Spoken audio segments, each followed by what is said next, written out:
Good Thursday, everyone, and welcome to this edition of Conversation Daily News. I'm your host, Cyrus Webb. Glad you all could join us once again. Well, we made it over the hump, and we're in the home stretch toward the weekend. We, of course, have your news headlines coming up on this Thursday. We have the truth of the day with Mary Ellen CIganovich, and in today's entertainment spotlight, you've been part of my conversation with Emmy award-winning actress Susan Lucci.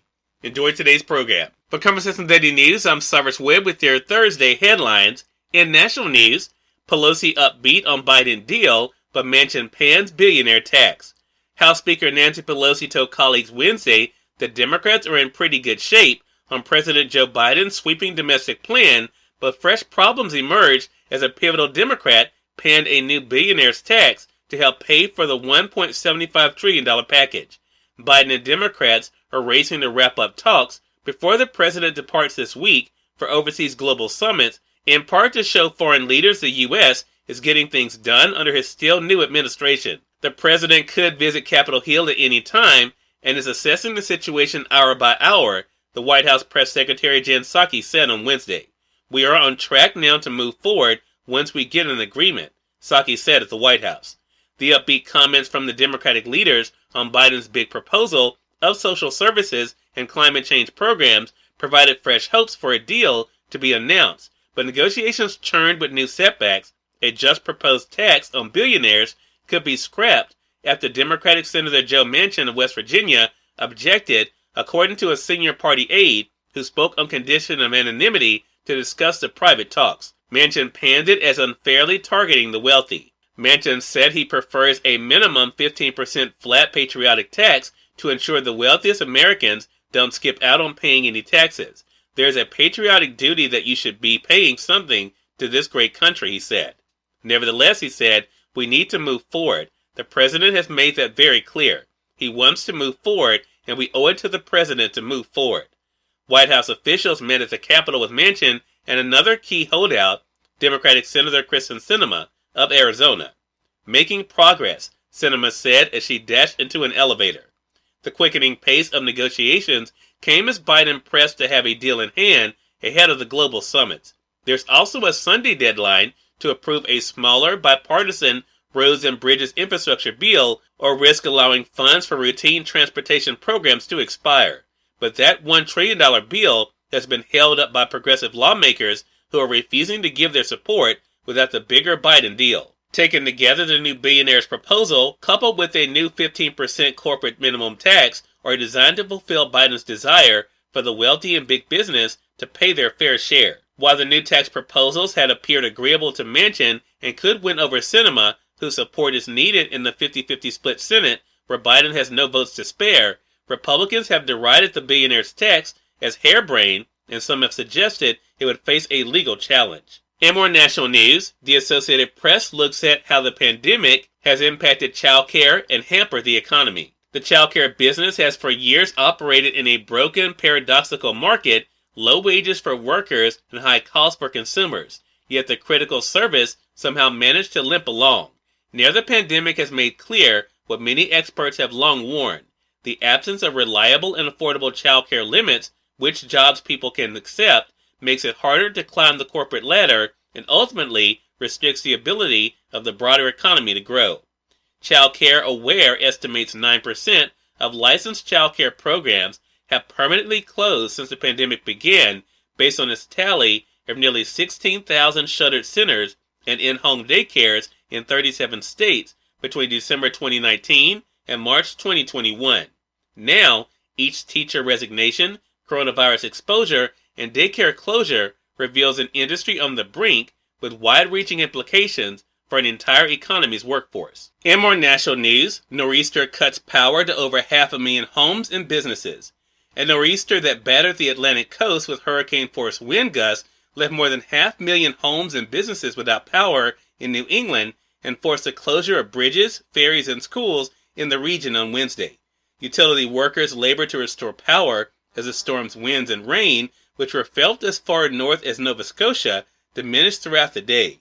Restoring power in the hardest hit areas in southeastern Massachusetts would take days, the utility Eversource told the Cape Cod Times. Officials advised against travel in northeastern Massachusetts because of wind, toppled trees, and downed power lines. At the airport in New Bedford, The wind flipped a small plane over a fence. And finally, in business news, stocks end lower on Wall Street Wednesday, easing back from records. Banks and healthcare companies helped pull stocks back on Wall Street, mostly lower on Wednesday as the market eased back from its latest record highs. The S&P 500 fell 0.5% after shedding a modest gain as the selling picked up in the last hour of trading. The Dow Jones Industrial Average dropped 0.7%. Both indexes set all-time highs the day before. Cyrus Webb, Conversations Daily News. It's now time for the Truth of the Day with Mary Ellen CIganovich. Mary Ellen, it's all yours. Hi, this is Mary Ellen with your Truth of the Day. Inspire with praise. Make a point today to give encouragement, positive messages to the people in your life. Take a moment to let at least one person know how much their support means to you. This can be accomplished through a phone call, a text, or uplifting email. By giving praise to another, you recognize all the love, positivity, and goodness you have in your life. As you express a kind word to one person, you are actually acknowledging the value in all people.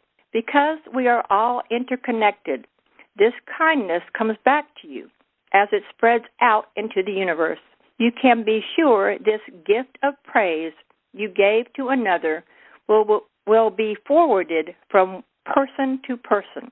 As you take time to motivate people with praise, you begin this ripple effect that influences more people than you even realize. Today, understand you have the power to influence others in a meaningful and very powerful way. As you always, enjoy the day. Emmy Award-winning actress Susan Lucci is featured in today's Entertainment Spotlight, right here on Conversation Daily News. For Conversation Daily News, I'm Cyrus Webb with the Entertainment Spotlight. Emmy Award-winning actress Susan Lucci joined me recently on Conversations Live, the radio show, to talk about what her message is for women as she discusses her own life-threatening health episode in 2018. Here's a bit of our conversation. Ms. Lucci, I want to ask you, you had your own life-threatening heart episode in 2018. What's been your message to women as you've now been sharing your own story? Yes, almost 3 years to the day, I had an episode. I actually had 2 prior episodes that month, and I typically, as a woman, I thought to myself, oh, it's nothing. Oh, it'll go away. Most of us women, that's what we do. The third time, I couldn't ignore it, and I wound up going to the hospital and finding out that I had blockage in 2 of my arteries. A 90% blockage in my main artery and a 75% blockage in my adjacent artery. This came as a complete shock, both to me and to the doctor. The doctor looked at me and knew I was physically fit and knew that I ate kale and couldn't believe that I had this. And so it's really proof that this could happen to anyone. I had never had any health issue at all, and my reports were all really glowing. So it came as a huge shock. And so the takeaway that I felt really so honored to be able to have an opportunity to have a platform to pass on my good luck to other women out there was this: to put yourself on your to-do list. I almost didn't go to the hospital because it was my day off, and as most women do, I thought, well, no, I have to do this, I have to go here, I have to do this. So by going to the hospital, I learned that putting yourself on your to-do list can save your life. I was told by the doctor and the nurses that had I not gone to the hospital feeling this chest pain that was radiating around my ribcage to my back, that I probably would have, I avoided having the widowmaker. Cyrus Webb, Conversations Daily News. We thank you all for tuning in to this edition of Conversations Daily News. We'll probably get on tomorrow to wrap up this week. Until then, I'm your host, Cyrus Webb, saying as always, enjoy your day, enjoy your life, enjoy your world. Thank you all for choosing Conversations Daily News today. Let's make it a great one.